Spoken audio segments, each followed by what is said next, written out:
Okay, so this session is all about how to do a systematic review. We split the session into three parts. The first part, I'll put the systematic review into some sort of context as to the importance of kind of why we do one. And then the main body of the session will be on how to do one. And then third and final part of the session, we will look at a link to next week. Next week's session is Statistics Without the Stress, where we'll not necessarily drill down into the specifics of each available statistical test, but rather to give you a little assistance as to how to choose the correct statistical test for your dissertation.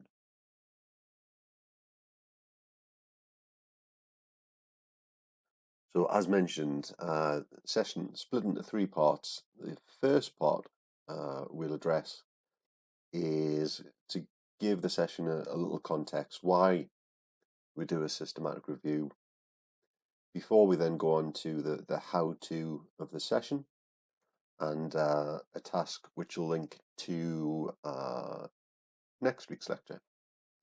Now, throughout this session, I'm going to refer to this really useful paper that, as you can see, it's called How to Write a Systematic Review, and it's a very thorough and detailed paper, but is written with a good deal of clarity.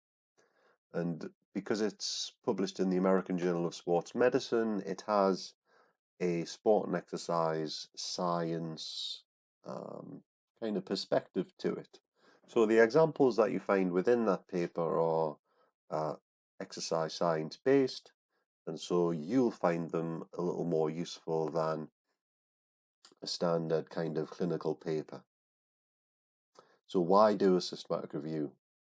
Well, we must remember that the first research into sport and exercise originated from the clinical field of research. So remember, back in the 1950s, the first ever study to scientifically demonstrate a link between exercise and a therapeutic or a positive impact on body function was carried out by a professor called Jerry Morris, who was based in Scotland at the time, and in 1954-55 headed down to London and designed a really simple but really effective study where he recruited a load of bus drivers who had very sedentary jobs because they were seated all day, and compared them to a load of bus conductors who by comparison were very active throughout the day. So they were constantly walking around the bus, up and down the stairs of the bus as well, because if you imagine the classic red double-decker London bus. And what Professor Morris found was the bus drivers who were sedentary had nearly two and a half times the number of heart attacks that bus conductors had. Now, in statistical and medical terms, that's a huge difference. And that study alone caused an explosion in the number of studies published in exercise science. And last year, I think we had about 500,000 papers published that had any kind of connection to exercise, to sport, motivating people to become more active, more physically active, and so on. So, got to remember that whilst we're trying to understand why we do a systematic review and why doing one is so important, which it is, because in medicine, which is where sport and exercise science originates from, the medical professional should make their decisions based on evidence. So it should be based on the latest evidence, the latest and most up-to-date evidence. Now, it's the job of the clinician to update themselves on the latest evidence. However, it's a bit of a job to trawl through hundreds of studies, and that's the job of the clinical researcher. So somebody like me would perform a systematic review of the literature on a particular subject, and I'll show you, I'll demonstrate in a second a systematic review that I'm starting. It's only in the ideas phase at the moment, but I'll show you how to go about starting one and then get to the search phase, and hopefully that'll prove useful to you. So just in the same way that a medical professional needs to know if a treatment works, and the sports professional or exercise professional needs to know if a training method works, or indeed someone working in healthcare needs to know if a certain exercise regime works, if we're talking about something like exercise on referral, which I don't know, is changing sometime soon. So rather than expect the medical professional or whoever to trawl through hundreds of studies, it's the job of the researcher to do that and publish a review of studies and basically conclude what the latest evidence says, and that informs the decisions that the clinician makes and various other professionals make in their day-to-day decisions. Now, all through this little discussion here, I hope you've paid attention to the fact that this has been hopefully subliminally burned into your brain. And that's a little quote from the paper I showed you before. A review is only as good as the study it contains. So you'll have noticed in the marking criteria for a systematic review, unlike your more conventional experiment, let's say, where you might have a treatment group, an intervention group, and a control group, and the way you were to write it up might be in the classic IMRAD, introduction, method, results, and discussion format. In that kind of journal article, the discussion's worth about 30% of your marks, a little bit more normally. Whereas with a systematic review, because the search method and the search process is so important, you'll have noticed that it's worth a lot more marks. And that's because a review is only as good as the studies it contains. So that's why today there'll be a real heavy emphasis on getting the search process right. So what do you need to do? Well, you need to identify an answerable question and then set your inclusion and exclusion criteria. So these are just the search terms that will either include and exclude certain studies. And after that, you would go through the studies that you've selected through your search methodology and carry out what's called a data extraction, summarize the results of the studies in a tabular format, and then from that in the results section, and then finally in your discussion. The discussion really in a systematic review is just to give, it's like an extended conclusion really. It's a little more condensed, and the results section is far more lengthy. So we'll start off with how you identify an answerable research question. So, are all reviews the same? Well, today we're talking about a systematic review, but what makes a review systematic? Well, let's look at two different papers. So, one paper I have posted on Canvas for you to have a peruse through at your own leisure. But basically, it's a study by a colleague, so Dr. Kirsty Anderson, who, if you might have seen actually, if you've had any kind of sleep disorder and been referred to the Northern Sleep Clinic at the Freeman Road Hospital at Newcastle, then you may have seen Dr. Anderson.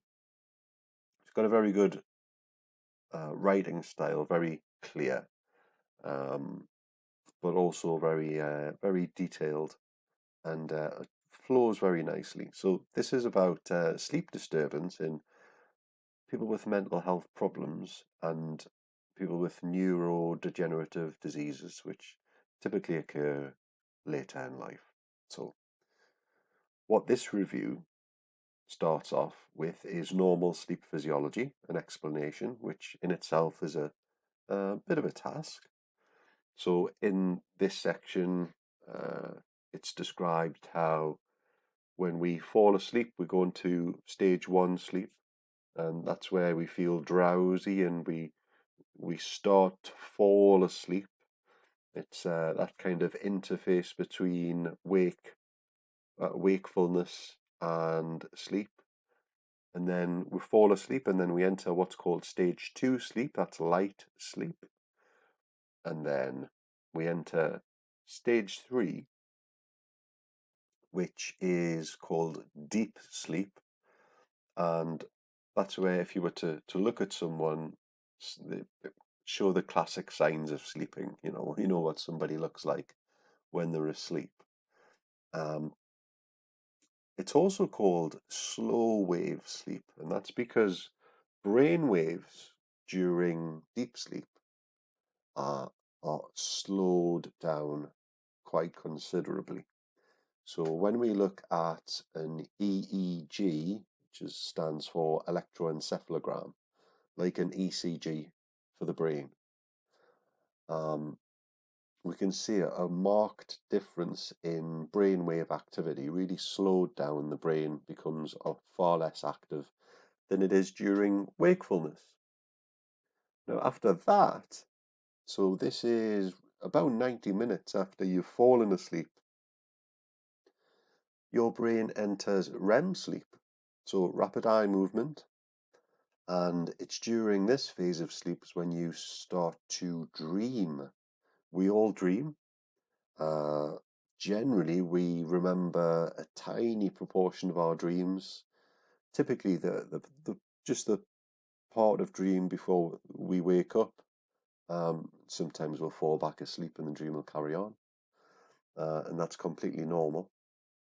Some people remember more of their dreams than others. The purpose, as we understand it so far, of dreaming is for the brain to sort all memory from that particular day. So the previous phase of wakefulness might have lasted, I don't know, 16 hours, something like that, maybe less. A lot of what you experience whilst you are conscious, so whilst you're awake, is not useful information, and the brain has to filter a lot of information out from your experience. So, for example, at the moment, your brain is filtering out the sensation of the chair that you sat in. It's filtering out any ambient noise, if there is any, so you can focus on this lecture. And a load of other information that's coming in through the senses. The brain does a really good job in filtering that stuff out. Now, everything that you experienced, or everything that you experience rather, whilst you are conscious, is stored in the brain. Everything. So theoretically, it's not possible to absolutely forget something. However, the majority of material that you experience is not too important. So that stuff, whilst you're dreaming, is, if you imagine a filing system, the brain stores that way back in, the recesses of memory. And it's only the important stuff that's kind of stored in, conscious memory, where you're able to recall it very quickly. That's the reason for things like deja vu, those types of experiences.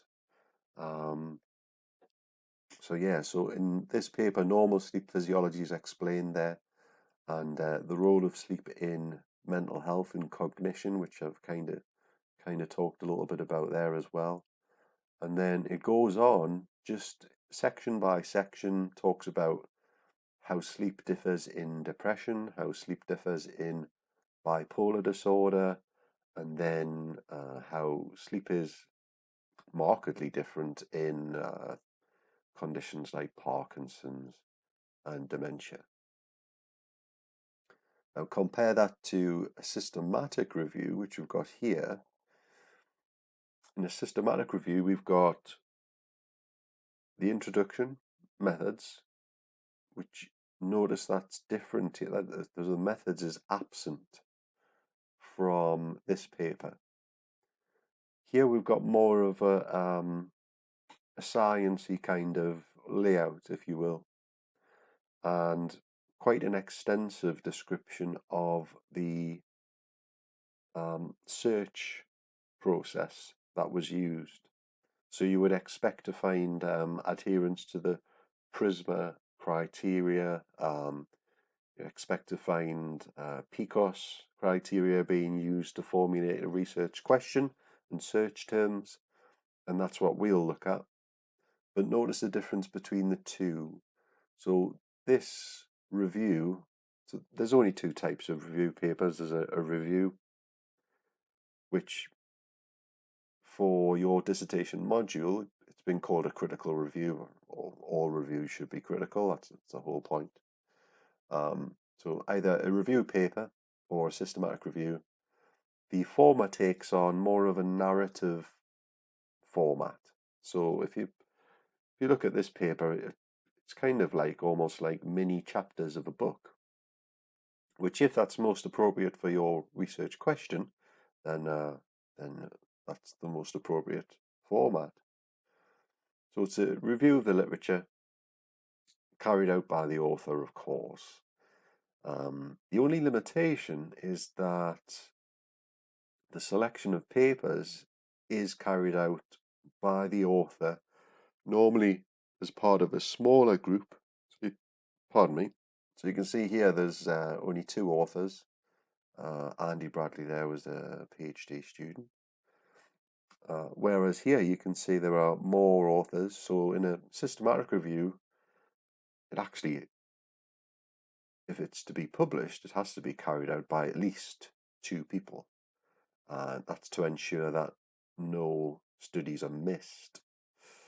So that's a limitation of doing a critical review, is that if you miss one or more key studies, then there is a risk that you might present, inadvertently, you might present a slightly biased or inaccurate argument, and therefore a piece of work that isn't truly reflective of the whole literature. Whereas the systematic part of the systematic review ensures that all of the important literature is located and included. And we can even go on, although you don't need to worry about this, you can even go on to perform statistical tests, which are exclusively reserved for systematic reviews, called meta-analysis, which we can determine numerically the effect of, a particular treatment, or, whatever the topic of the systematic review is. So one of the main problems I think students face is just having faith and confidence in the question that they've put together. And that's maybe because when you come to enter it into a search engine, you at first you will be surprised at how many studies are returned. You might have a surprisingly small number of studies and think, oh, what am I going to do from here? Or you might return thousands of studies and think, well, this is an insurmountable kind of task. Have faith, and I'll show you how to make your search as specific as possible. So to formulate a research question or research area, then just identify who you're interested in, what kind of intervention you're interested in terms of, what was done to them, any comparisons to make, what was measured, the outcome measures, and the study design. So your question should be specific, but not too broad. So extreme examples would be a systematic review into the benefits of exercise. Obviously, that's far too broad. Good luck with that one. And equally, is exercising 60 minutes a day 2 times a week better than exercising 30 minutes a day 4 times a week? It's an example of something that's way too specific. And you'd be lucky to find many papers that would help you answer such a specific question as that. Now, when you're identifying search terms from the PICOS criteria, a nice little tip, which, remember, a review is only as good as the papers it contains. So it makes sense to try and stay as high up the evidence hierarchy as possible. So if I were you, I would choose, this is your dissertation, so I would choose to do a systematic review of randomized controlled trials and stick to those. So put that in the title, systematic review of randomized controlled trials on whatever you're interested in. It's difficult, and really I would leave it to the professionals if I were you. It's difficult to reach meaningful conclusions from the lower level evidence. Okay, the example I'm going to show you is a case where I do have to delve into the lower level evidence, mainly into cross-sectional studies. And the reason for that will become clear as we go along.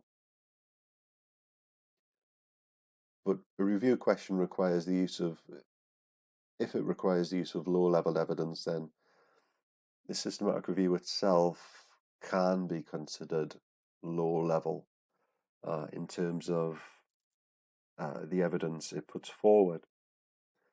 Now, that is sometimes useful. So, for example, I've chosen to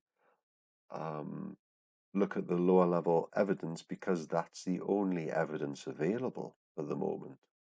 And so, therefore, I'm contributing to a huge knowledge gap, and that therefore increases the value of that work. If you identify an area of research that's kind of lagging behind, then, as a researcher, to highlight that is something that's very, very important. And as a result, will be, journal editors will be keen to publish that.